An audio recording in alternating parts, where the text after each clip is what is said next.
Hello and welcome to our Biblical Studies channel, where we dive into the timeless stories and theological principles found in the Holy Scriptures. Today, we will tackle a fascinating question. Why does God allow the existence of Satan and the fallen angels? This topic invites us to reflect on the complexities of God's justice, free will, and the presence of evil within the Christian faith.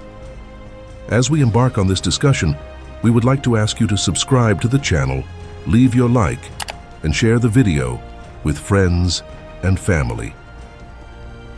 Your participation is crucial for us to continue revealing and sharing biblical teachings.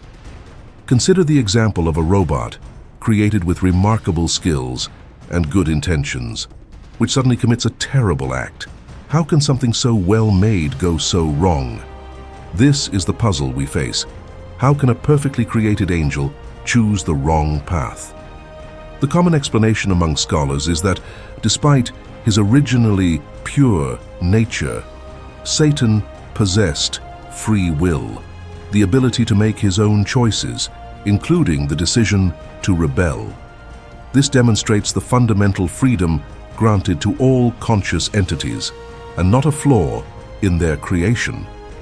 Before his rebellion, Satan, originally called Lucifer, was a dazzling and admirable angel created by God as an emblem of light and beauty. His name, which translates to light bearer or morning star, mirrored his natural brilliance and splendor. Lucifer held a prominent position in heaven, positioned among the cherubim, who are direct servants of God, as well as the seraphim. The Bible offers little information about Lucifer before he strayed, but passages like Ezekiel 28:12-15 portray him as the pinnacle of wisdom and beauty. These verses narrate his fall and the consequences of his insubordination, highlighting the grave error committed by the rebellious angels. They underscore Lucifer's beauty and intelligence, focusing on his elevated position among divine creations. Before his decline, Lucifer, as an anointed cherub, had a special role in the heavenly realm, representing a symbol of great distinction. However, his downfall is attributed to pride and the desire to equal or surpass God. The principle of free will is an essential element in the biblical story of Lucifer's fall. Despite his elevated position and being created without flaws, he chose to oppose God. This act is one of the most notable examples of the exercise of free will by intelligent beings, including angels. Unlike humans, angels have a full understanding of the consequences of their actions. Lucifer's and his followers' rebellion was a premeditated and conscious decision, which makes their sin particularly grave. They chose to act not out of ignorance or weakness, but out of a deliberate and definitive refusal to follow God, unlike human errors, which are often involuntary and subject to divine mercy. Lucifer's story, who came to be known as Satan after his fall, is marked by his desire to be equal to or superior to God, driven by pride and rebellion. This narrative highlights the distinction between human repentance, possible thanks to divine mercy, and the unique characteristics of angels, who as spiritual beings have specific roles and qualities. As expressed in Luke 15:10, the joy of angels over the repentance of sinners reflects their alignment with God's will. The impossibility of God forgiving the fallen angels can be explained by understanding their spiritual essence, their defined roles in the celestial order, the existence of free will, and their relationship with humanity. Their rebellion was not a mere accident, but a deliberate decision made with full understanding of its implications, representing a direct challenge to God. This is evidenced when an angel instructs John to worship only God in Revelation 22:8-9, highlighting the devotion that only the Creator deserves. Angels play a fundamental role in the narrative of human salvation, from announcing the birth of Jesus to providing guidance and protection. While humans can be forgiven for mistakes made out of ignorance or weakness, Satan's sin is seen as definitive and irreversible, the result of a conscious and premeditated rebellion.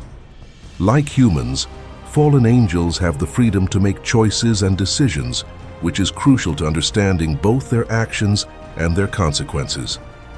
Unlike the angels who remain faithful, the fallen angels made a clear choice to oppose God, a decision that deeply distinguishes their paths and destinies. The notion of divine justice is closely connected to the impossibility of repentance for fallen angels.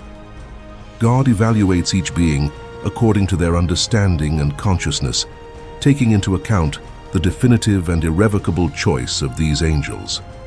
His approach to human sin is absolute.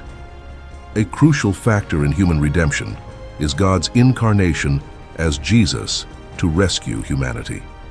Forgiveness generally depends on repentance, which includes an honest acknowledgement of error, true remorse, and a firm commitment to change. Repentance is a deliberate choice to abandon sin and turn to God. However, the fallen angels, who are fully aware of the consequences of their actions, are too proud to seek forgiveness and cannot justify their actions with ignorance or misunderstanding. This leads to the question, why doesn't God give Satan a second chance? Deliberate and voluntary betrayal fundamentally alters the relationship.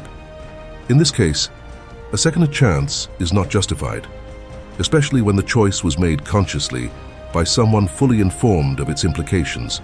Divine justice is a fundamental aspect of God, manifesting both in the appropriate punishment of evil and in the reward of virtue.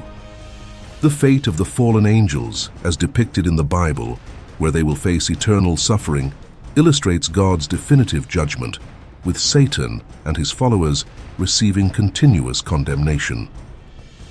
This outcome for the fallen angels highlights God's integrity, emphasizing that choices have serious consequences, particularly for those who choose to reject God consciously and voluntarily. To conclude, the question of why God does not eliminate Satan and the rebellious angels leads us to a profound theological reflection. In this episode, we explored themes such as free will, divine justice, and the broad narrative of redemption that permeates the Scriptures.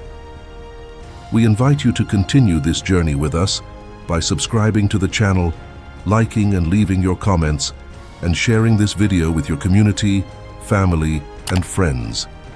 Your support is vital for our mission to unveil the deep truths in the Holy Scriptures and deepen our understanding of the divine plan. Thank you for being part of this journey. Until our next meeting, may you find inspiration and wisdom in the biblical narratives.